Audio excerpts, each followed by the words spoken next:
welcome back. If you've just joined us, you're watching the news at 10 on Channels Television, coming to you live from Lagos. Reminder of our top stories. Mixed fortunes for a nationwide strike called by the Nigeria Labour Congress in protest against petrol price hikes with varying levels of compliance. 2 years after, one of the 219 schoolgirls abducted from Chibok found in the Damboa area of Borno State. Niger Delta political leaders and elders ask emergent militants to stop destroying oil installations. And massive landslides submerged 3 villages in central Sri Lanka after heavy rains, 150 people still missing.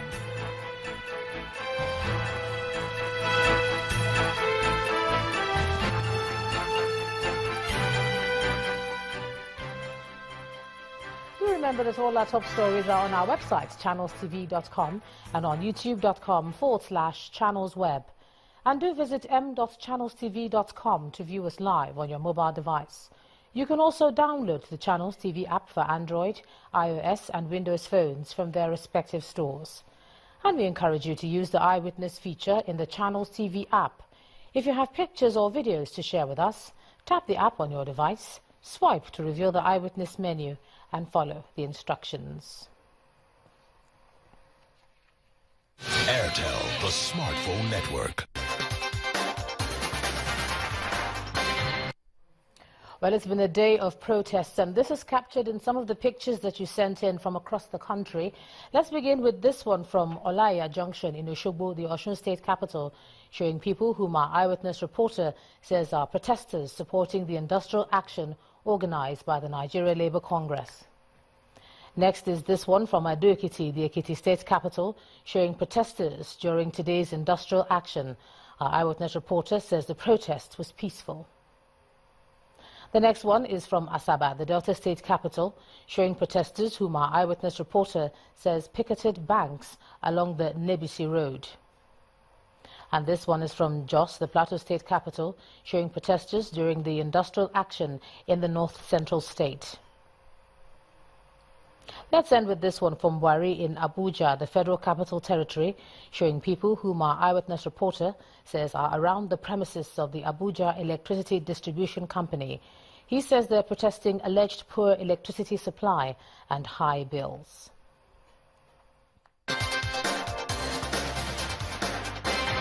Airtel, the smartphone network.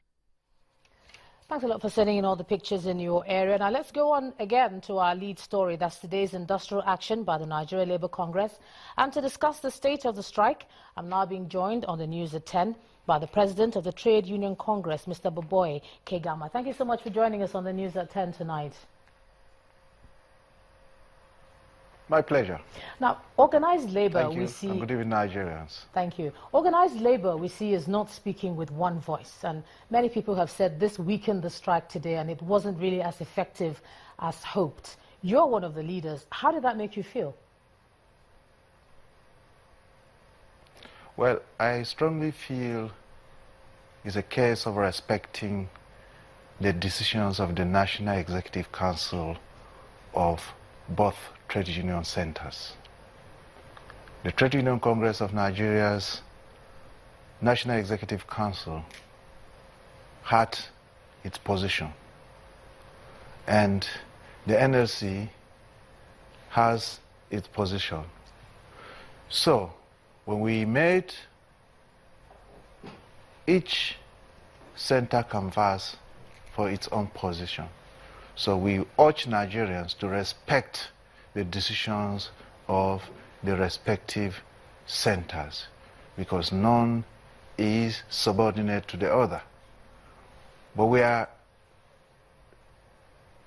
trusting Nigerians and making them to believe that anytime the decisions of the 2 level centers come together, agree, and they're on the same page, obviously you'll see a joint action. What is the reason that you can't come together and agree? Because if you ask people to follow you, then you have to be organized in that request. Why is it that organized labor is not together as we usually have seen in the past? Like I said, it's a case of coming with two different resolutions. The Trade Union Congress strongly believe that when you are going for any form of tripartism or collective bargaining, you have to lay options on the table. Prior to the meeting, you digest, you evaluate these options available to you very well, so that when you get to the meeting, you prioritize the options, the scenarios. Scenario 1, this is our position. Scenario 2, this is our position. Scenario 3, this is our position. So, in any form of collective bargaining, you don't go with a stereotype position. You must be flexible. You must open your minds, open your heart to listen to the other side of the story. So the case of the Trade Union Congress is a case of this Labour Center that went with alternatives. The first option we had at our disposal was to ensure that we bring down the cost back, revert it back to 86 naira 50 kobo. All right. And the second option is, if reverting it to 86 naira 50 kobo does not work, it's not sellable, it's not palatable, then you revert or you move on to the next scenario. So we had this other scenario of projecting the Nigerian workers' plight and generally the common man on the streets' plight.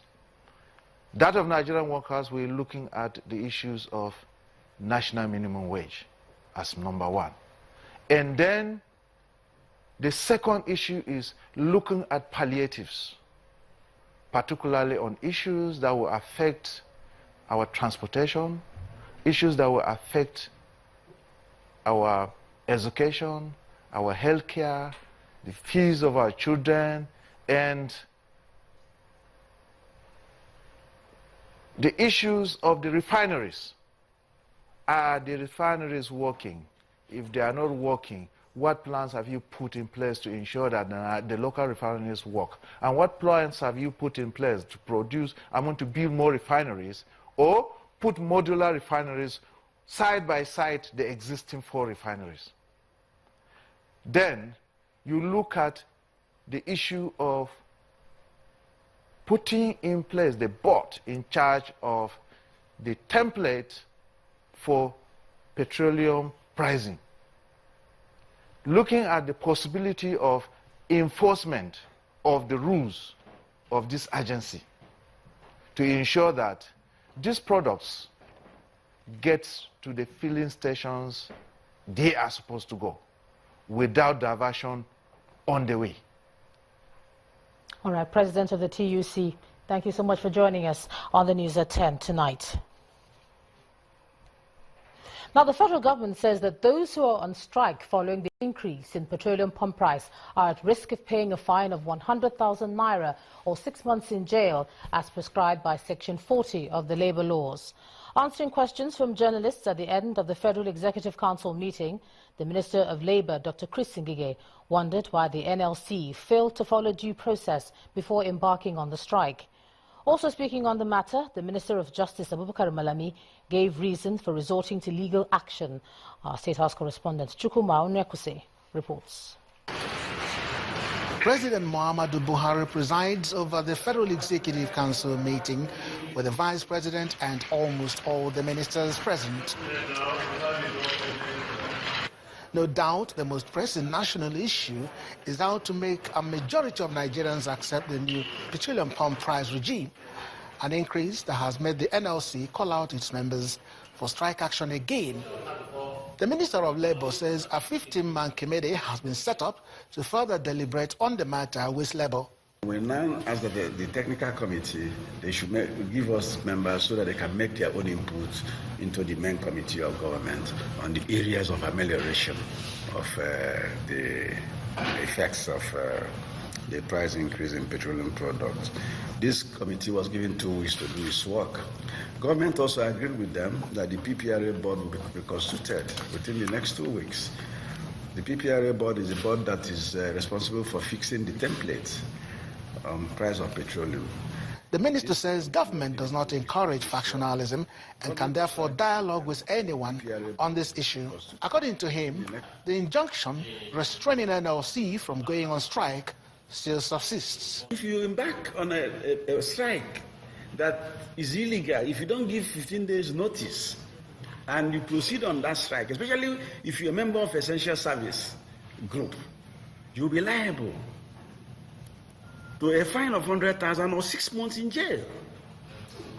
Yes, it's there. If we invoke it now, they will say this is a wicked regime. But they have gone outside the law. So these are things, this is a change government, and we want to bring everybody on board into a peace and orderly process. Law and order, we must conform to the rules. The Minister of Justice and Attorney General of the Federation explains why government went to court to stop labor from going on strike in the first place. The Trade Dispute Act is clear that a union that intends to embark on strike must serve at least 15 days notice. And in the event of breakdown of negotiations, after the exhaustion of the period of notice, there has to be a reconciliation process. All these are not complied with, and these constitute conditions precedent for embarking on a strike action by a labor union. Minister of Information takes time to explain to Nigerians why the increase in the price of a litre of petrol has become imperative, and also calls on labor to show understanding. The current problem is not really about subsidy removal. No. It's about that Nigeria is broke, pure and simple. And you see, for you to understand what Nigeria is going through, it's like somebody who has been earning 100,000 naira a month, and who suddenly now is faced with a situation where his employer says, henceforth you will only be earning 30,000 naira a month. You will need to make some very painful decisions and some very painful adjustments. And that's the situation with Nigeria today. The next few weeks will show how a labor union that is already divided will come to terms with the government over the new price regime, and how whatever they agree on will impact on the lives of Nigerians. Chukwuma Onwekusi, Channels Television News. And the strike embarked upon by the Nigeria Labour Congress appears not to have achieved the expected results here in Lagos. And that's because corporates and informal organizations remained active in most parts of the city.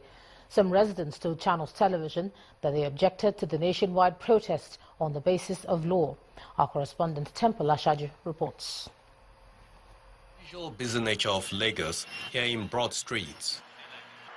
It's a day that should have seen little or no business activity over the strike by the Nigerian Labour Congress. Labour is demanding a 397% increase in minimum wage at a time when petrol is to sell at 145 naira per litre. These two combined factors form the basis for a strike action being demanded by a faction of labour union. This, however, appears to have been greeted with little or no compliance rates. Yeah, I sure open. Even I put about 300,000 in bank. Bank even work. So not only I. Bank work, I myself work. There's no any strike. I'm not supporting the strike. I'm not supporting Labour Congress. I'm supporting federal government. Because you're supporting the federal government on this 145 naira per litre.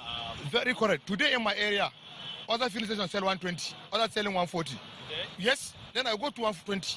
Right now, most of us are on IT and we can't find a place for for our service and for our IT placement. So just as I'm coming from several companies and I've not been able to secure one. So I think it's right for the unions to come out and move in solidarity in support of this strike action by NLC. 24 hours to the action. Most affiliate unions of the Labour Congress backed out of the planned nationwide protest. This stock trader says a court order restraining the protests justifies the people's reactions. There's a court injunction that has stalled the strike, So which one would you be complying with? Is it trying to go against the court order or obeying, what a fraction of the NLC has said? Regardless of the court injunction, a few unionists carried out the protest amid heavy vehicular traffic. But compared to a typical nationwide protest, this turnout is unimpressive. Temple Oshaju, Channels Television News.